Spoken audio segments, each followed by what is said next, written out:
And we are getting to the news hour to check out what is happening from the world of business as we get right into it. The government of Uganda, let me put it right. The government of Uganda gives assurance on the rising fuel prices in the country. Information and ICT Minister Dr. Chris Baryomunsi has assured Ugandans that the government is exploring various options for remedial action to caution them against the high fuel prices. The details. Information and ICT Minister Dr. Chris Baryomunsi has assured Ugandans that the government is exploring various options for remedial action to caution them against the high fuel prices. This comes as oil prices continue to spiral amid rising transport and food costs, likely fuel inflation ahead of the festive season. According to Baryomunsi, the problem is global, an apparent reference to the $20 or 72,000 jump in price per barrel of Brent crude oil on the world market over 7 months from April this year. Baryomunsi adds that the Energy Minister Ruth Nankabira is in Abu Dhabi, the capital of the United Arab Emirates, a member of the Organization of Petroleum Exporting Countries, to, among other things, engage oil producers for a solution to fast-rising oil prices. In Uganda, pump prices for a litre of petrol went up between 100 shillings to 630 shillings and from 60 shillings to 200 shillings for a litre of diesel, with the highest spike margins reported in Rukunjiri and Bushenyi districts. These districts are about 380 and 320 kilometers from the capital, Kampala, respectively. Transporters, especially borders upcountry, have in response doubled fares. One of the fuel operators who chose anonymity say that the rise has been attributed to the global rise of the fuel prices, something which has left most of the fuel stations with no option but to raise their fares. She was also quick to note that the prices have not yet affected the price of other commodities. With Kambodscha, we have petrol at 4,410, diesel is 4,070, and kerosene 3,500. Okay, for the little that I know, it's a global kind of issue with the oil prices, so it's affecting everyone. High transport costs from Mombasa Port partly explain why fuel prices in Uganda are still high. Government currently has no control over fuel prices because of the volatility in the oil market. Fuel prices are not only governed by world prices, but also the price per barrel of crude oil per day from which is refined, among other factors.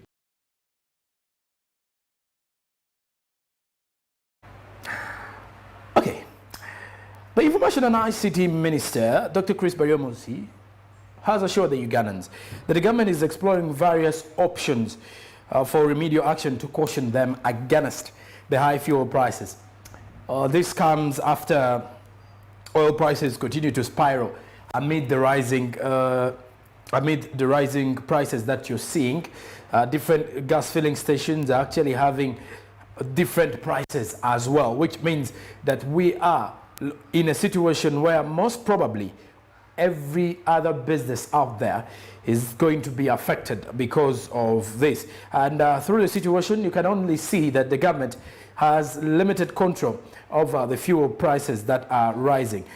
Before that, previously, in our previous bulletin yesterday, we did look at how the members of parliament had raised their concern over the skyrocketing fuel prices in Uganda. If you look at the local pump prices of with a litre of petrol moving as high as 4,590 shillings from some of the fuel stations. Meanwhile, diesel is at 4,230, whereas others are actually heading out to 4,300 shillings. And the others 4,350 shillings.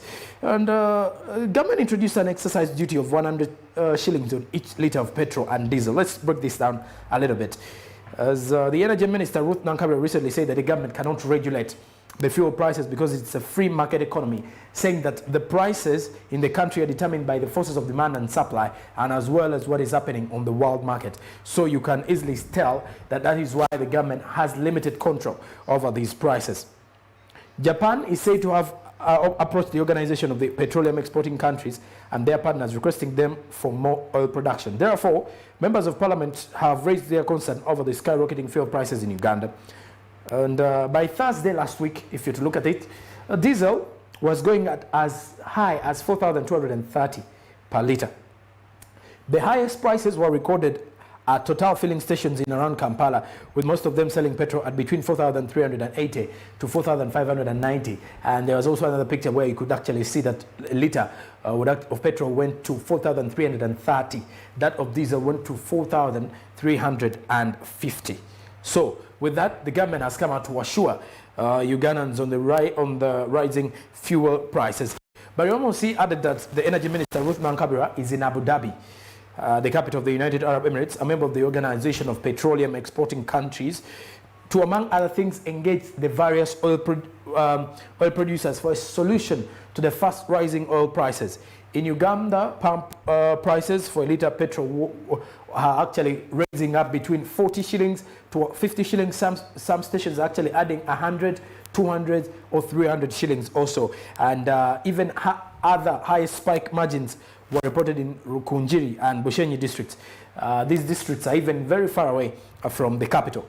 One of the fuel operators who chose anonymity said that the rise has been attributed to the global rise of the fuel, and the highest transport cost from Mombasa can also partly explain why we have high fuel prices in Uganda. The government currently has no control over the fuel prices because of the volatility in the oil market. Away from that, let's move on to the next story. As business paralyzed as two heavy explosions hit the capital, Kampala. A business on Tuesday morning got paralyzed in the central business district of Kampala after two explosions went off at Parliament Avenue and another at the Central Police Station in Kampala. Two explosions that went off following one another targeted Jubilee building along Parliamentary Avenue and Buganda Road. While addressing journalists, police spokesperson Fred Enanga said that the preliminary investigations indicate that three of the deceased were suicide bombers responsible for the blasts. Pedison Mombere reports. See them now? See them? Business yesterday got paralyzed in the central business district of Kampala after two explosions went off at Parliamentary Avenue and another at the Central Police Station. Addressing journalists, the police spokesperson Fred Enang said that after condoning off the scene, their joint security team gave a chase to a man identified as Mose, who was shot and disabled, who later on led them to their home where they discovered a suicide vest and another bomb-making materials. Managed also to pursue a fourth suicide bomb attacker and gave him a very good chase up to Waise, where we shot and disabled him and managed to arrest him. He's only identified as Mose. Immediately we managed to also search his home, where we recovered an unexploded suicide jacket and other related explosive devices. That is at Nansa Nakatoke at his home. It has been taken over by the bomb squad, but we are now pursuing other members of the terror groups. According to police, the latest incident showed that there are still so many domestic terror calls ready to cause havoc to the country. The two explosions that went off following one another targeted the Jubilee building along Parliamentary Avenue and Buganda Road.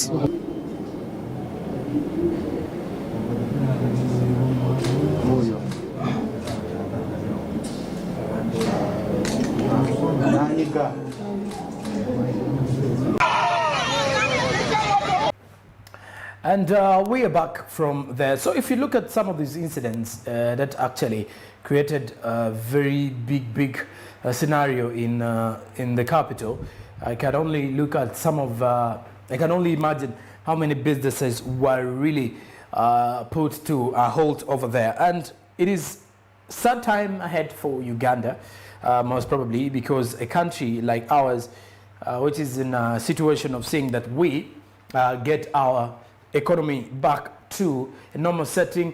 Just recently, we have a number of investors that we actually giving room to enter the country. But if you have these investors, these are some of the things that are going to scare them off with time to time, and it is actually going to affect our. If you to look at, it's actually going to affect the nature of of the businesses and the nature of the economy as per now. Many businesses were stagnated yesterday. Many business owners lost property. Look at the people who are around the Kochi Towers. Look at people who actually got injured, the injuries. And in most cases, this is just like war. In most cases, just like war, you can only see, you can only tell that war is where people who are not having the firearms can actually get attacked, or they can actually suffer as well. So at the end of the day, you can look at it in a picture and ask yourself, what do we need to do? What is supposed to be done at the end of it all? Because we are struggling as the economy, but the security is supposed to be quite important and very vital for our growth as well. And I still look at it in a way, and we just pray that the police will help us and crack down all this. The police, the other security organs in the country will help us to crack down all these assailants as well. Those are actually attached to the bomb attacks. And according to Fred Nanga, still, if you look at the reports coming through, the ADF is still affiliated to the same matter as well. So we expect to check and see how far this has gone, but the police is yet to come out and actually come up to give us clear guidelines on what to follow or what to take through that. But the investigations are still ongoing, as some of other bombs were actually they futed before they exploded or before they were detonated. There was one which was actually wrapped as a gift on a transformer. So clearly it is sad times ahead for Uganda as well. Let's move on to the next story. As the third Deputy Prime Minister of Uganda, Rukia Nakadama, has called upon scientists to come up with more innovations and research that help to address the key challenges related to health. Speaking during the National HIV and AIDS Scientific Meeting in Kampala, Nakadama says that research and innovations are vital, saying that such is needed to address the practical needs of the people. Pedison has more.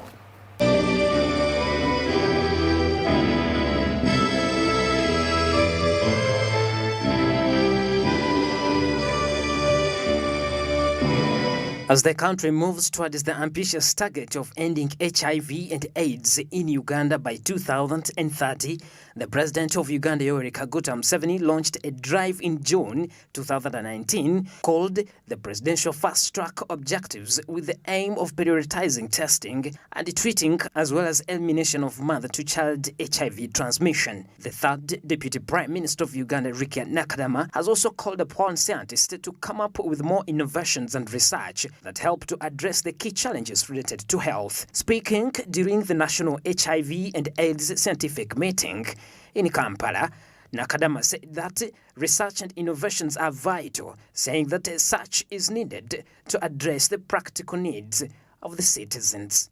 Research, innovation are vital. As NRM government, we have prioritized scientific research to inform our decision making. His Excellency, the President of the Republic of Uganda, Yoweri Kaguta Museveni, as you are aware, is a strong supporter of science, and it is for this reason that he has directed that the priority of government should be to support science, to research, innovate, and find solutions to the challenges of our country which is facing.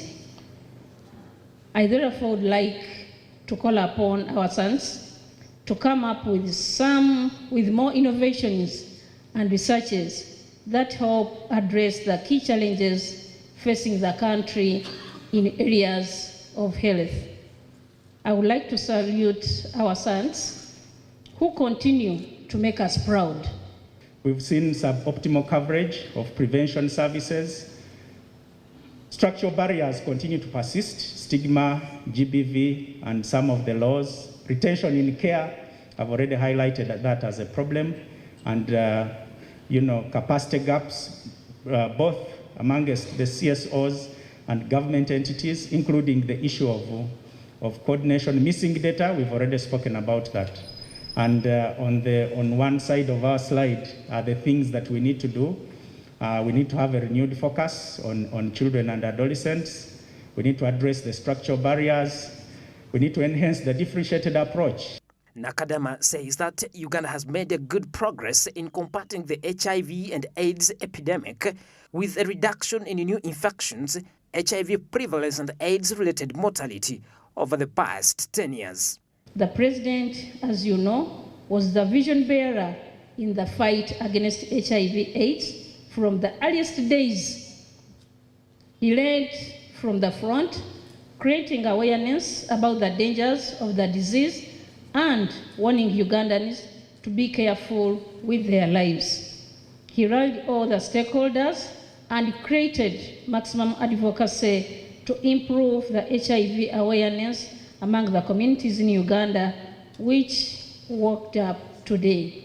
The assurance and quality of control and strengthening data use and operational research to inform programming. The partnership that the U.S. mission has forged with stakeholders in Uganda's health sector, to include non-governmental organizations, civil society, other donor partners, and the government, has resulted in noteworthy progress. Collectively, we have placed and retained more than 1.3 million people on antiretroviral therapy, which means Uganda is on course to achieve the 95-95-95 UNAIDS targets in sustained epidemic control. As part of the policy shift, the government has now embarked on implementing the parish development model as a way of delivering the services to the last person. Stakeholders therefore believe that through this approach, even services to people living with HIV and AIDS will be easily reached through this model.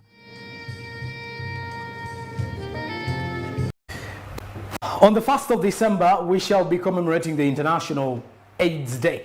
It is the International World's Day. I have a friend of mine who will be celebrating her birthday then as well, on the 1st of December. So it is a day where you also have to go for checkup of AIDS.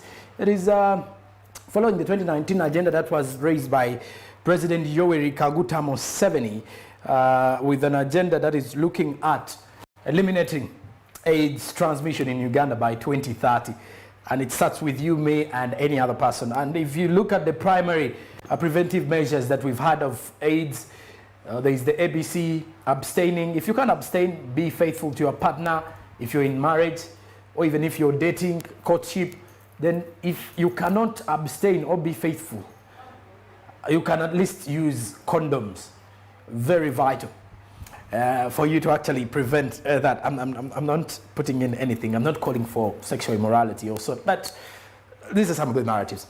As the country moves towards the ambitious target of ending HIV and AIDS in Uganda by 2030, the President Yoweri Museveni launched a drive in June 2019 called the Presidential Fast Track Objectives, with the aim of prioritizing testing and treating, as well as elimination of mother-to-child transmission of HIV. So the third Deputy Prime Minister of Uganda, Rukia Nakadama, also called upon scientists to come up with more innovations and research that helps to address the key challenges related to health, while speaking during the National HIV and AIDS Scientific Meeting in Kampala. Away from that, let's check out what is happening from the international scene, as the same situation of fuel prices this time around hits to Kenya, as Kenya oil dealers get billions to keep fuel prices unchanged. Kenya will pay marketeers billions of shillings through a fuel subsidy to keep pump prices unchanged and ease public anger over the rising cost of living in Kenya. More of this story. Marketers will fully be compensated for their margins of 12.39 Kenyan shillings, about 391.24 Ugandan shillings per litre super petrol, and 12.36 Kenyan shillings, about 390.29 Ugandan shillings for diesel. These allow the energy regulator to keep diesel and petrol prices unchanged at 110.60 Kenyan shillings, about 3,492.41 Ugandan shillings, and 129.72 Kenyan shillings, around 4,096.16 Ugandan shillings, respectively. Without the subsidy, motorists would have paid a historic high of 143.48 Kenyan shillings, about 4,530.66 Ugandan shillings per litre of petrol, and 126.28 Kenyan shillings, around 3,987.54 Ugandan shillings for diesel, in what would have stopped pressure on inflation.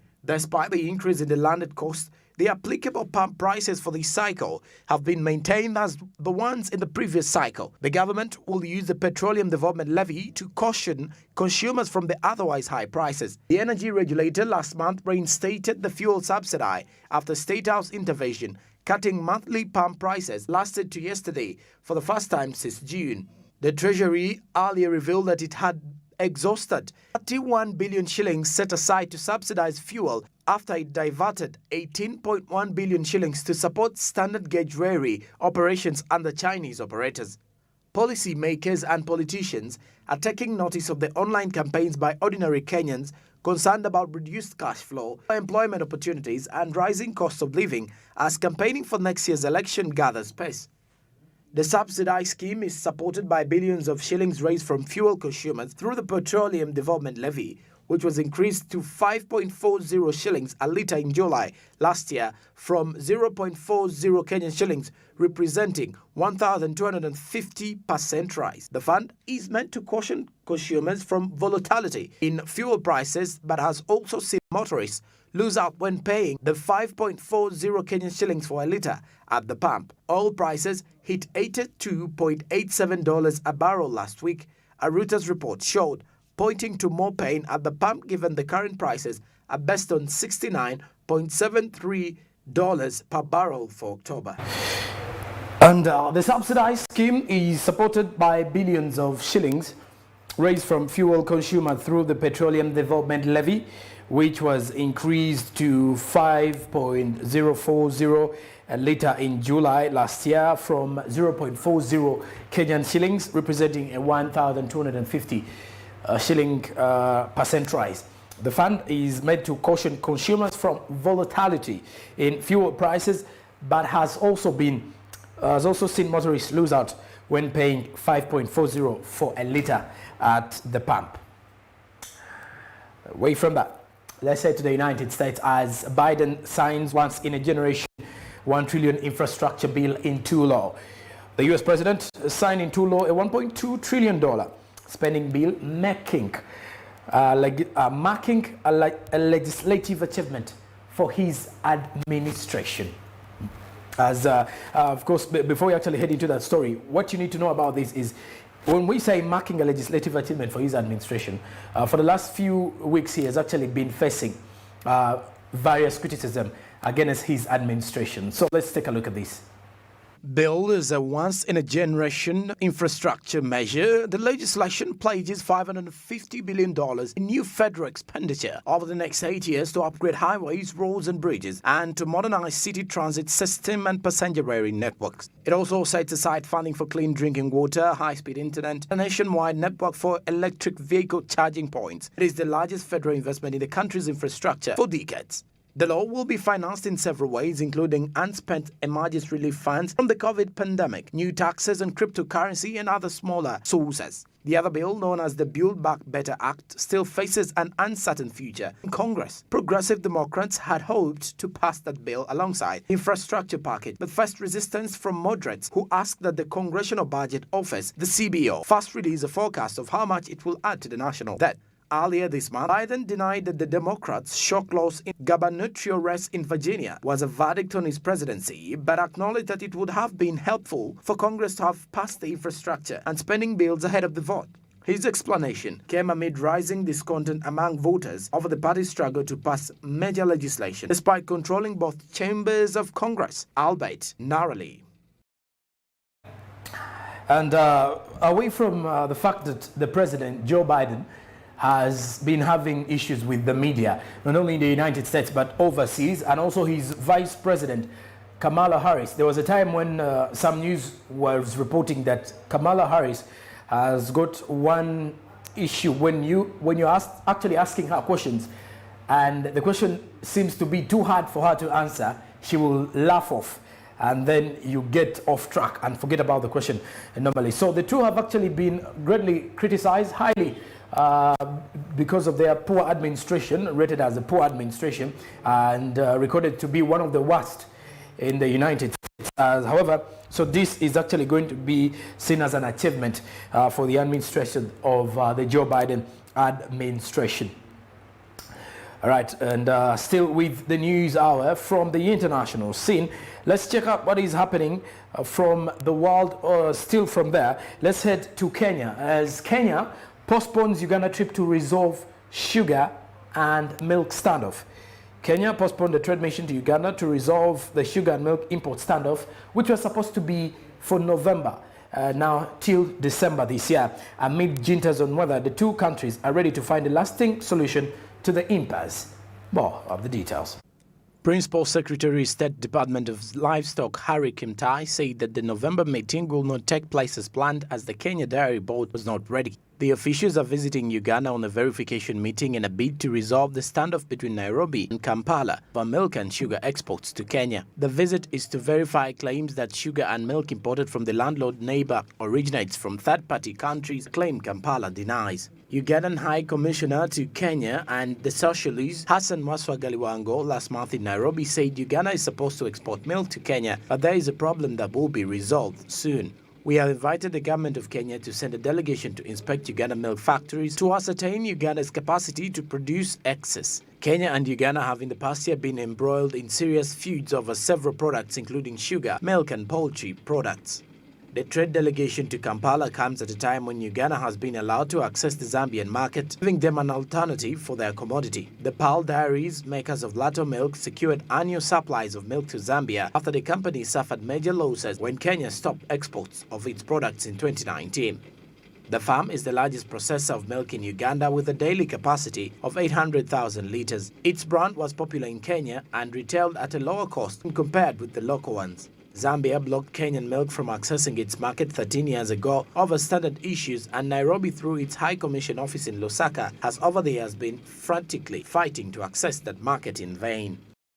And of course, this prevailing tension has created a room of suspense whether it will actually come to an end. And the picture has actually been widened with the fact that Zambia has been included here. 13 years ago, Zambia stopped the importation of dairy products from Kenya, and since then talks and dialogues have all failed in vain. But surprisingly, this very year Zambia gave room for Uganda's dairy products, and yet Kenya had cited substandard quality of these products. So at the end of the day, we are waiting to see when these dialogues will come to pass and see that. Zambia blocked Kenya milk from accessing its market 13 years ago over standard issues, and Nairobi, through its High Commission office in Lusaka, has over the years been frantically fighting to access the market, but all in vain. The farm, speaking of, is one of, let's look at the Pearl Dairies, the makers of Lato milk,